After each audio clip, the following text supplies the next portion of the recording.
Jadi ketika seseorang menyelesaikan program studi keperawatan ya, baik diploma ataupun udah sarjana sekalipun profesi, banyak peluang-peluang kerja yang memang akan mereka dapatkan. Walaupun banyak sekali universitas atau banyak politeknik ataupun akademi yang setiap tahunnya mereka itu mengeluarkan ya diploma ataupun sarjana keperawatan dan profesi, kesempatan bekerja untuk lulusan perawat itu sangat terbuka luas.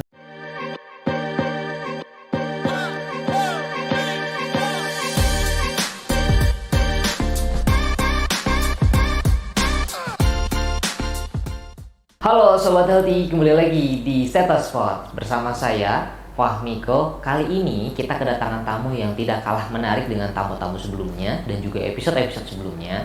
Kali ini kita secara khusus berada di dalam laboratorium keperawatan karena ini masih dalam segmen kita muter atau keliling laboratorium yang ada di SMK Farmasi Bakti Kencana Bogor. Kali ini kita kedatangan tamu spesial. Terima kasih kepada Bapak Agung Juniarto, Sarjana Keperawatan Nurse. Terima kasih Pak Agung, sama-sama sudah menyempatkan waktunya untuk bisa hadir di Stetospot atau di podcast kita. Sama-sama Mas. Oke, Pak Agung, atau kita sebutnya apa nih? Nurse mungkin ya, lebih akrabnya ya kita panggilan ya. Mungkin untuk lebih linear ya, Betul. Mas. Jadi kita mulai dari sekarang mungkin bisa mengenalkan bahwa ketika kita di rumah sakit itu orang kenalnya cuma bruder atau dokter. Jadi mungkin kita lebih kenalkan bahwa ternyata di program keperawatan itu ada salah satu profesi yang istilahnya kita sebut dengan nurse. Mungkin untuk lebih linearnya atau lebih umum boleh kita menggunakan istilah nurse untuk penyebutan seseorang yang memang mereka sudah berkecimpung ataupun sudah mendapatkan program dari keperawatan tersebut.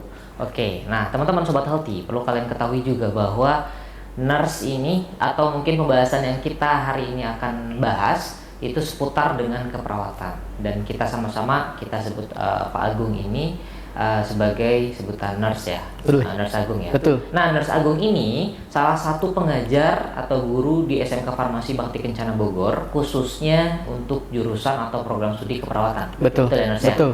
Oke. Nah, Nurse Agung di sini sudah bergelar sarjana keperawatan dan profesi. Kalau boleh tahu Nurse, kita ulik lagi lebih dalam. Boleh, Nurse Agung boleh ya? Silakan, Kita kenalan lebih dalam ya, dengan Nurse Agung. Silakan. Waktu itu kuliah di mana dan profesinya di mana, Nurse? Oke, baik. Jadi teman-teman sekalian, untuk program sarjana keperawatan itu sendiri, saya waktu itu di salah satu perguruan tinggi tapi di daerah Sumatera. Jadi saya alumni dari Stikes Bakti Husada Bengkulu. Di Bengkulu. Betul. Kemudian untuk program profesi nurse, saya alumni dari Universitas Borobudur Jakarta. Borobudur Jakarta. Betul. Jadi saya tidak satu paket dengan yang sarjana, tapi beda untuk program S1-nya dan program dari profesi nurse-nya. Betul. Oke, sorry Nurse. Jadi tadi S1-nya di Bengkulu, profesinya di sini ya, di Jakarta. Ya, Betul. Luar biasa. Betul. Berarti Nurse Agung memang berasal dari sana, dari? Ya, betul. Saya memang lahir dan besar dari Sumatera, tepatnya dari Bengkulu. Oh, luar biasa. Ya. Kita semua juga harus tahu bahwa ternyata nurse atau pekerja-pekerja atau guru-guru di SMK Farmasi Bakti Kencana Bogor ini tidak melulu berasal dari daerah sekitar ya, Nurse. Betul. Kebetulan Nurse Agung ini juga lumayan jauh asalnya dari Bengkulu loh. Untuk mengajar jauh-jauh di Bakti Kencana dan juga bisa membantu kami di sini untuk bisa mencerdaskan alumni-alumni Bakti Kencana. Terima kasih, Mas. Oke, Nurse tadi S1-nya di Bengkulu, terus profesinya di Jakarta. Alhamdulillah, Nurse. Kira-kira kita perlu lebih dalam lagi mengetahui tentang keperawatan Nurse. Baik. Ya, kebetulan Nurse Agung tadi sudah mengajar di sini. Dan saat ini kira-kira ada kesibukan lain Nurse selain mengajar mungkin? Betul.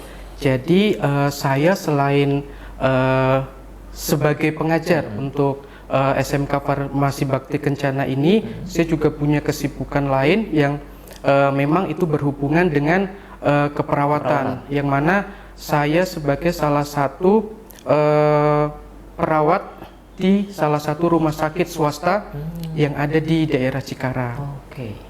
Jadi Nurse Agung ini selain mengajar di keperawatan di Bakti Kencana, Ya, juga betul. menjadi tenaga keperawatan ya, Betul. tenaga medis keperawatan di Betul. salah satu rumah sakit. Iya, betul Rumah sekali. sakit swasta ya. Oke, luar biasa nih.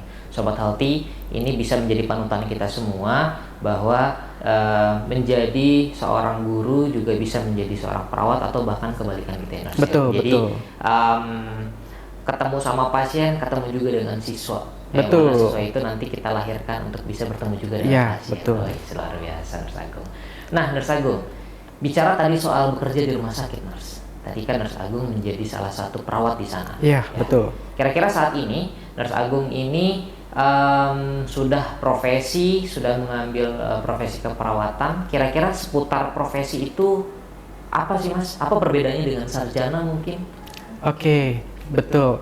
Jadi begini ya Mas, untuk program profesi itu sendiri merupakan program dasar, yang mana program profesi ini merupakan satu kesatuan dari program sarjana keperawatan. Betul. Jadi gini, ketika seseorang setelah menamatkan atau menyelesaikan program sarjana keperawatan dan ingin bergabung di dunia pelayanan, dalam hal ini entah itu di rumah sakit, entah itu di klinik, ataupun mau buka praktek mandiri, maka wajib harus menyelesaikan program studi profesi nurse. Betul. Jadi program studi nurse itu salah satu langkah kita sebagai seorang perawat untuk mendapatkan legalitas. Ketika kita selesai program sarjana keperawatan, kita belum mendapatkan legalitas.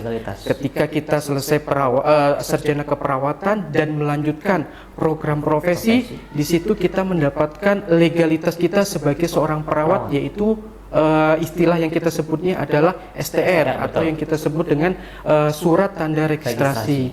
Maka teman-teman ketika selesai dari program sarjana keperawatan, maka wajib untuk melanjutkan program profesi nurse, yang kurang lebih waktu yang dibutuhkan untuk program studi nurse itu 1 tahun kurang lebih, dengan bobot 36 SKS. Betul. Oke. Oh, jadi itu perbedaannya, Sob, antara sarjana keperawatan dan dengan profesi. Ya, Jadi betul. istilahnya profesi ini adalah tindak lanjutnya Betul. dari Sarjana keperawatan, betul ya, dan betul. untuk bisa mengoptimalkan ilmunya, Ya, betul. agar bisa tadi legalitas ya, Mas. Ya, Ya, untuk Nurse, mendapatkan legalitas. Ya. berbentuk STR.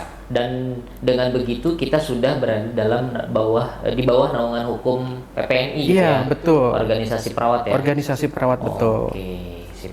Nah, itu dia, Sob. Jadi perbedaan antara profesi dan juga sarjana keperawatan. Oke, Nurse. Jadi Nurse tadi sudah bercerita sudah bekerja di rumah sakit, Betul. terus mengajar juga di sekolah ini. Kira-kira boleh tahu tidak awal mulanya kenapa Nurse ingin menjadi seorang perawat? Oke, jadi sedikit cerita pribadi ya Mas. Jadi dulu ketika selesai program SMA, saya memang ada 2 jurusan yang saya ingin ambil ketika saya menyelesaikan program SMA. Yang pertama itu program pendidikan guru sekolah dasar. PGSD. Kemudian betul PGSD, satu lagi itu adalah program ilmu keperawatan.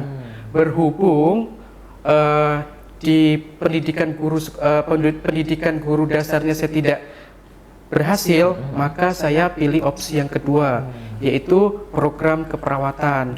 Nah, selain itu juga saya tinggal di daerah lumayan terpencil ya, di daerah Sumatera, tepatnya di daerah Bengkulu, dan itu pun saya masih di kabupatennya, lebih pelosok lagi. Jadi untuk mendapatkan pelayanan kesehatan di sana itu agak sedikit sulit. Betul. Makanya yaitu tadi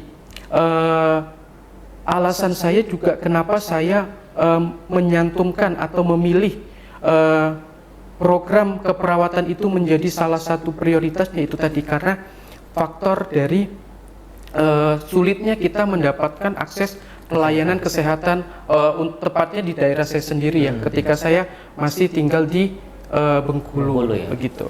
Nah, berarti Nurse Agung ini awal mulanya masuk ke dalam dunia keperawatan karena didasari oleh di daerah tempat tinggal nurse pada saat itu ya. Iya, Karena betul memang sekali. kesulitan untuk mengakses kesehatan. Betul Sehingga menggugah keinginan nurse untuk bisa masuk ke dalam. Iya, betul. Oke, luar biasa ya.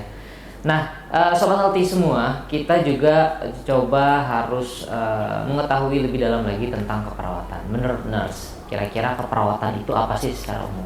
Oke, baik. Jadi keperawatan itu maksudnya di sini ilmu keperawatan ya. Betul. Jadi ilmu keperawatan itu merupakan salah satu program studi yang mana di dalam program keperawatan ini nantinya calon-calon siswa ataupun calon-calon mahasiswa nantinya akan ditempah atau akan dimantapkan lagi untuk menjadi perawat-perawat profesional. Betul. Yang mana di dalam ilmu keperawatan ini mereka itu akan diajarkan banyak hal. Salah satunya adalah teori, kemudian teknologi terbaru, yang mana mereka diharapkan untuk mampu menyelesaikan masalah kesehatan, baik kesehatan secara fisiknya ataupun nantinya secara mental. Karena memang keperawatan itu tidak hanya fisik, tetapi juga salah satunya adalah mental. Bagaimana nanti kita sebagai seorang perawat itu nanti mampu untuk melakukan dua hal tersebut, baik mental ataupun nanti baik fisiknya. Gitu. Luar biasa ya. Jadi itu definisi dari keperawatan nurse Agung. Iya, betul. Betul, saya setuju sekali nurse. Iya. Jadi bahwa perawat ini bukan hanya fokus untuk menyembuhkan secara fisik klinis Betul. saja, tapi secara psikologisnya juga Ya, harus kita tepat. perhatikan. Karena kan menjadi perawat ini adalah bagaimana caranya kita bisa memanusiakan manusia. Betul sekali. Ya, luar biasa ya perawat ya.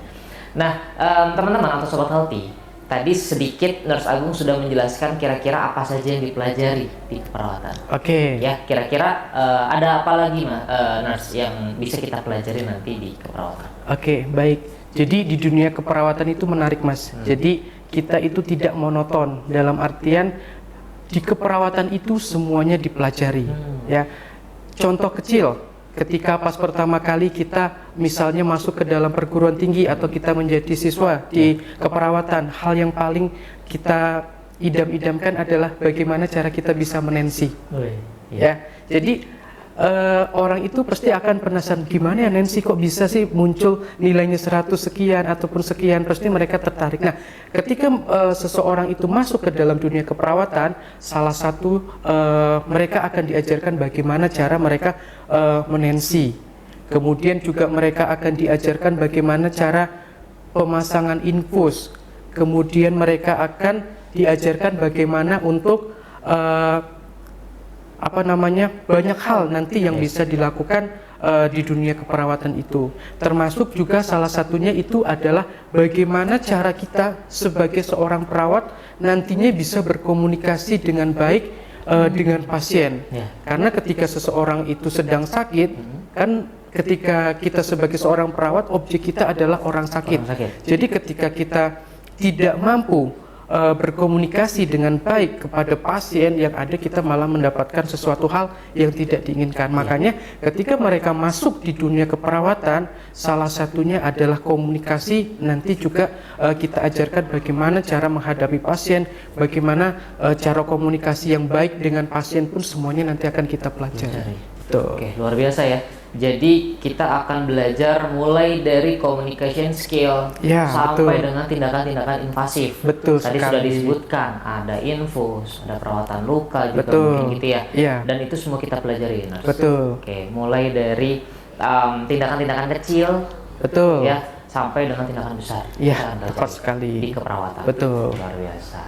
Nah, Sobat Healthy semua, ini menjadi catatan kita semua bahwa kalian jangan sampai bingung mau masuk kemana atau mau ngambil jurusan apa, khususnya untuk di jurusan kesehatan. Betul sekali. Karena kalau saya tidak salah, selama masih banyak orang yang sakit, pasti masih banyak juga orang yang mencari tenaga medis. Betul sekali. Sepakat ya? Betul, Ya? betul. Nah, salah satunya adalah terutama untuk keperawatan. Iya, tepat. Jadi tadi semuanya kita bahas, semuanya kita pelajari, dan untuk Sobat Healthy barangkali tidak usah khawatir lagi kalau nanti orang tuanya atau mungkin saudaranya, kerabatnya, ada yang memerlukan tindakan keperawatan atau harus dirawat gitu ya. Itu semua kita bisa lakukan karena kita belajar itu. Betul sekali. Nah, beranjak dari hal-hal yang kita pelajari tadi, Nars. Kira-kira tugas utama seorang perawat itu apa sih, Nars? Baik. Jadi berdasarkan undang-undang undang-undang pasal 29 ayat 1 itu undang-undang tahun 2014. Jadi ada beberapa tugas utama yang memang harus dilakukan ketika kita memang menjadi seorang perawat profesional. Nah, apa itu salah satunya? Salah satunya itu adalah kita wajib yang namanya memberikan asuhan keperawatan. Nah, asuhan keperawatan itu pun nantinya juga akan disesuaikan dengan di mana wilayah kerja kita.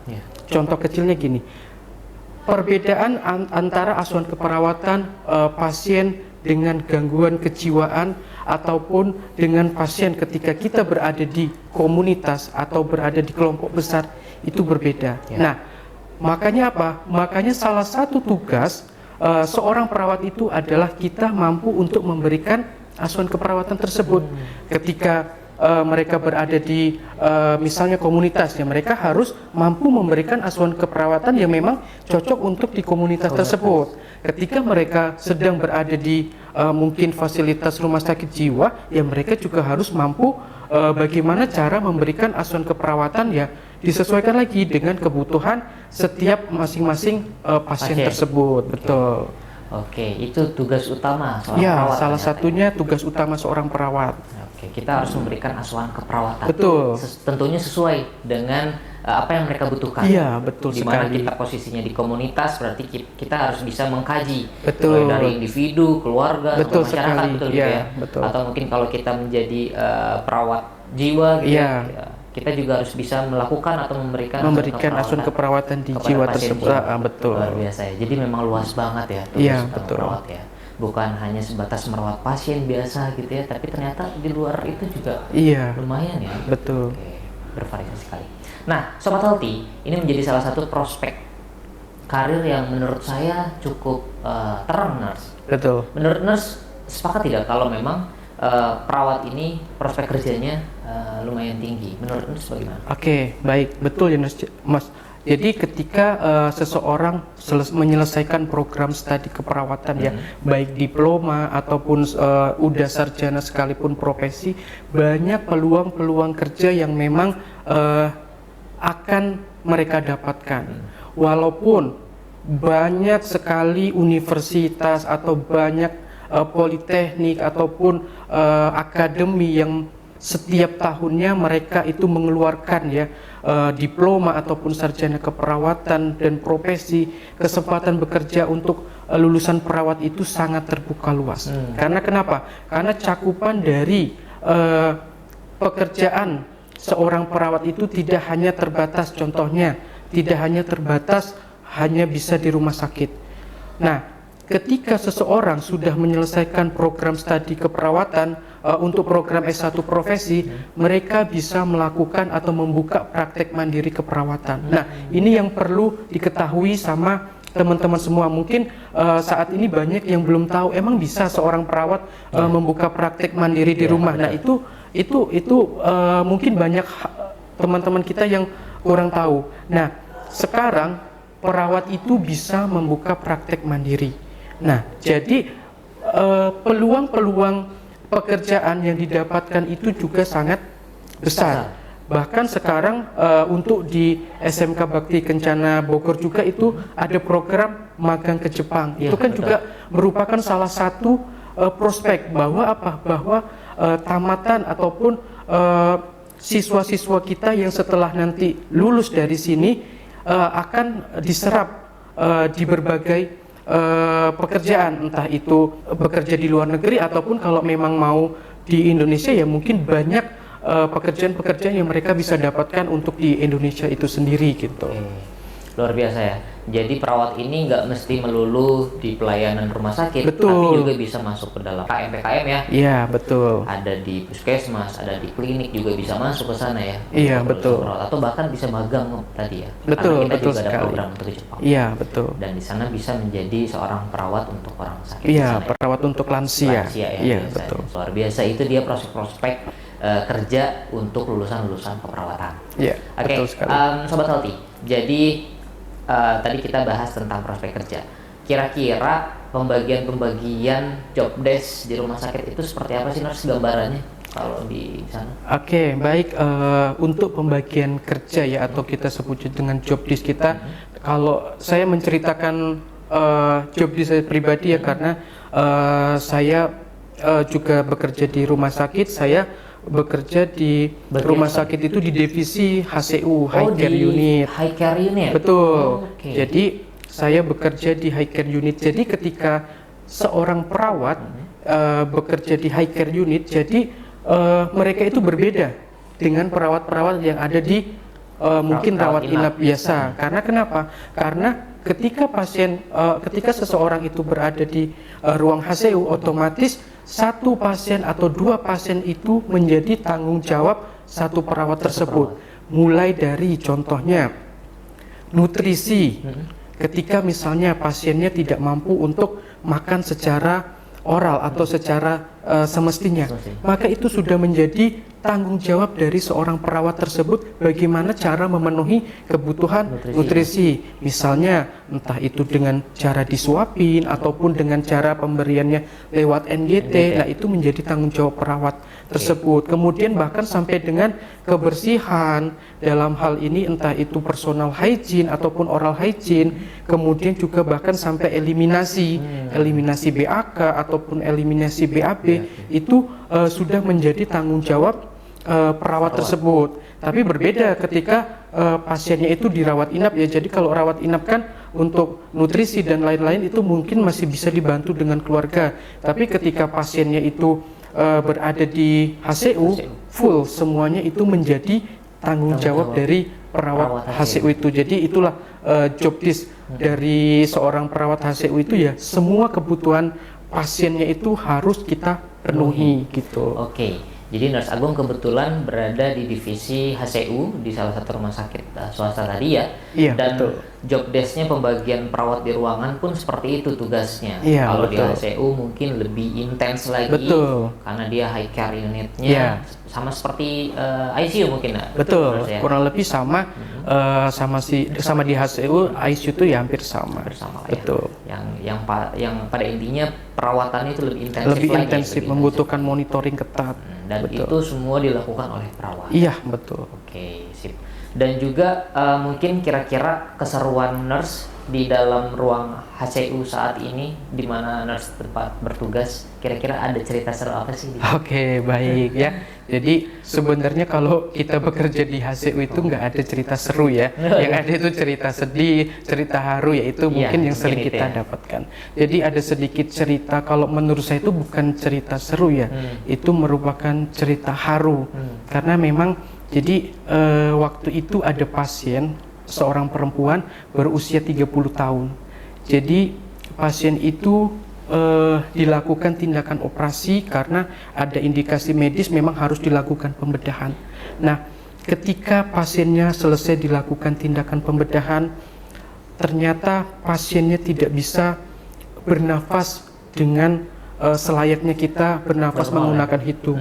Maka pasien itu mau tidak mau untuk pernafasannya harus dibantu dengan mesin, atau kalau istilah yang kita umumnya itu adalah ventilator.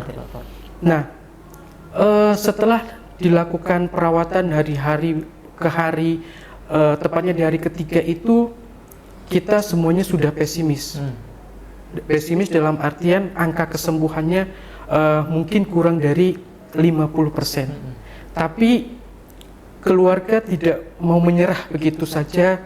Mereka percaya dengan kekuatan doa. Mereka percaya dengan semua kemampuan yang kita berikan, maka kita pun juga berusaha memberikan semaksimal mungkin apa yang kita berikan. Alhamdulillah di hari ke-8 pasiennya setelah terpasang ventilator pasiennya perlahan dia bisa bernafas seperti semula. Itu merupakan cerita seru ya kalau bagi kita ya, karena jarang-jarang kita menemukan ataupun mendapatkan iya betul pasien-pasien dengan on ventilator sampai 8 hari itu bisa bernafas seperti semula. Itu benar-benar kejadian yang menurut saya pribadi itu kejadian yang luar biasa. Dan cerita itu yang membuat Nurse Agung jadi semakin semangat lagi mungkin ya untuk bisa bertemu dan juga bisa merawat pasien dan mengusahakan semua itu agar bisa lebih kembali normal gitu ya. Agar menjadi kembali normal. Oke, Nurse, luar biasa tadi cerita sedikit tentang perawatan di ruang HCU. Iya. Wah, luar biasa, Nurse. Nurse Agung ini berarti salah satu tim di bagian ruang HCU dan sudah pasti teman-teman di sana, teman-teman perawat di sana, rekan-rekan medis sudah berjuang secara fisik maupun psikologis. Karena di situ udah bonding banget ya, Nurse ya. Sudah bonding dengan kondisi pasien, dengan keluarga yang biasanya tuh kalau kita ketahui ya ruangan-ruangan agak tegang ya, ruangan-ruangan itu tuh biasanya banyak sekali harapan-harapan keluarga disimpan di sana semua. Dan cerita itu salah satunya yang membuat kita sebagai tim medis menjadi lebih semangat lagi, bisa menjadi lebih optimal lagi dalam memberikan pelayanan kepada pasien. Iya, betul. Kita luar biasa ya. Nah, kira-kira Nurse, menurut Nurse, karakter utama apa yang harus dimiliki oleh seorang siswa keperawatan untuk bisa menjadi perawat profesional nanti? Oke, baik. Jadi ketika seseorang itu sudah mau terjun di dunia keperawatan, otomatis harus mempunyai karakter utama. Karakter utama itu yang jelas adalah sabar. Kenapa harus sabar? Karena gini, ketika kita bekerja, yang kita hadapin itu adalah orang yang sakit, bukan orang yang sehat.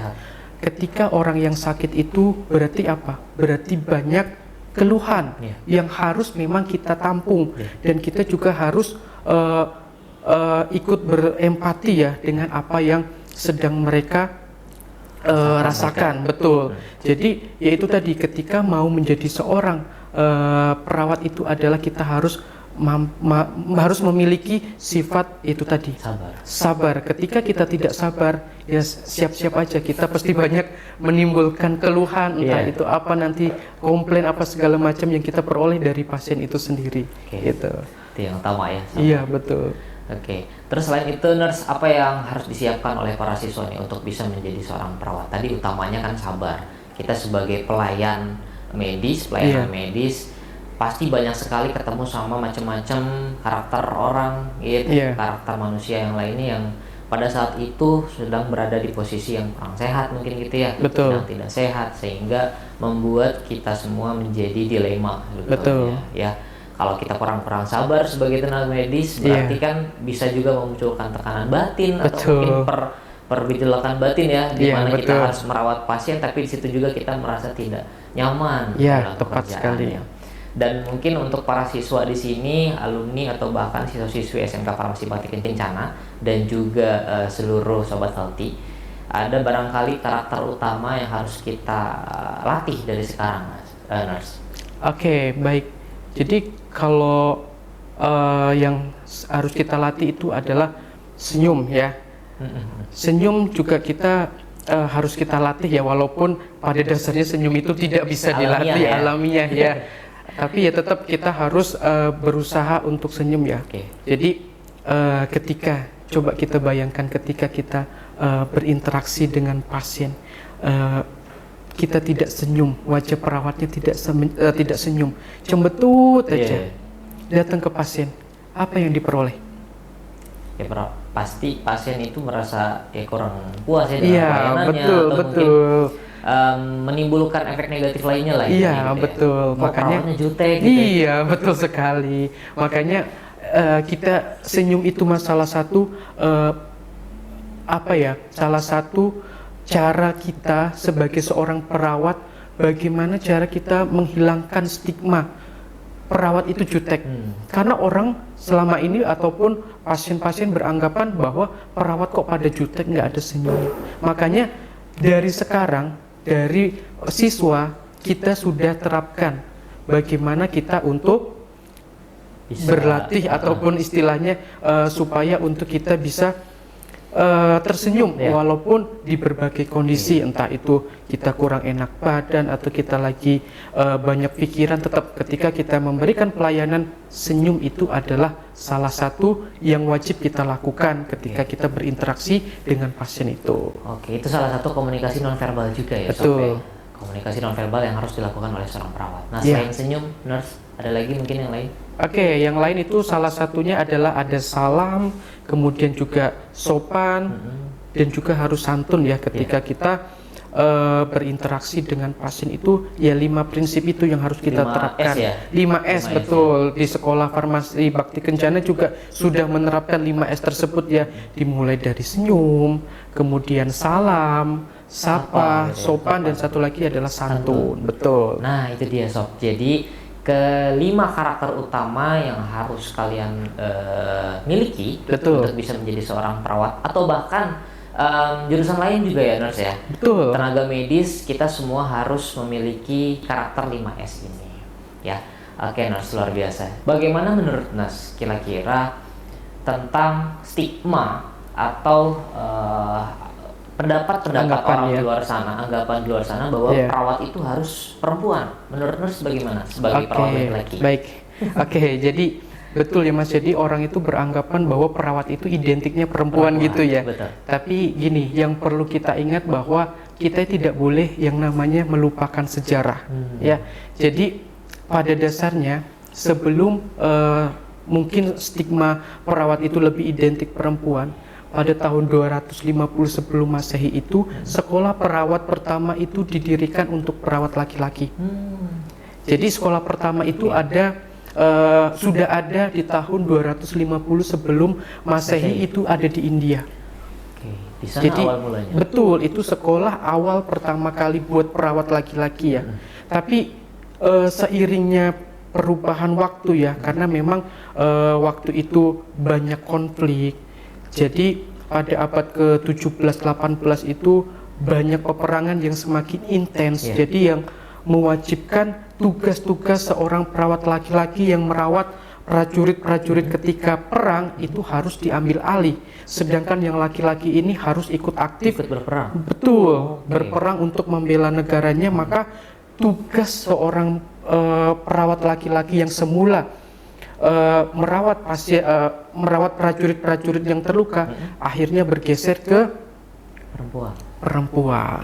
Nah dari situlah awal mulanya perawat itu malah lebih banyak perempuan. Betul. Jadi mungkin lebih didominasi sama perawat-perawat yang perempuan seperti itu. Tapi pada dasarnya memang sebenarnya perawat itu bukan hanya hanya perempuan, tapi pada dasarnya memang dari dulu pun awal mulanya pun perawat laki-laki itu memang sudah ada, bahkan itu udah 250 tahun sebelum Masehi memang sekolah perawat pertama laki-laki itu pun sudah ada gitu. Oke, sob. Jadi ini juga menjadi salah satu pembahasan penting nurse bagi kita para pengajar ataupun bagi kita para perawat laki-laki yang beranggapan atau mungkin melihat dengan kondisi lapangan yang ada. Kenapa perawat lebih banyak perempuan dan para laki-laki atau mungkin siswa-siswa kita yang laki-laki yang mungkin masih ragu sampai saat ini untuk masuk jurusan keperawatan, kalian tidak perlu khawatir. Iya, betul Mas. Jadi gini, sedikit menambahkan. Jadi nanti ketika teman-teman sudah menamatkan atau menyelesaikan program studi pendidikan keperawatan itu, jangan berkecil hati bagi yang perawat laki-laki, karena ketika teman-teman nanti bekerja di rumah sakit, perawat laki-laki itu juga mendapatkan posisi-posisi yang tidak kalah dengan perempuan. Dalam artian apa? Dalam artian perawat laki-laki ini nanti akan lebih banyak ditempatkan di tempat-tempat yang strategis, yang memang mereka lebih memacu adrenalin. Contohnya yang saya sebutkan, contohnya itu adalah mereka itu banyak ditempatkan di instalasi gawat darurat, mereka itu akan ditempatkan di ruang operasi, kemudian juga perawat HCU ataupun perawat ICU, mereka itu memang lebih banyak perawat laki-lakinya. Karena kenapa? Karena yaitu tadi, karena memang di sana mereka itu dituntut untuk bekerja lebih ekstra.